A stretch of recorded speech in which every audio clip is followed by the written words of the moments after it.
மாறுதிலன் என்பார், மயூர வாகனன் என்பார்,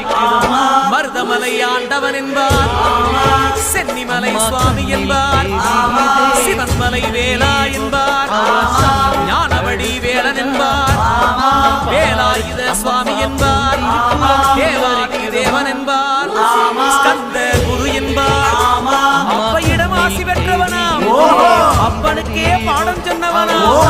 கார்த்திகை பெண்ணிடம் வளர்ந்தவனா.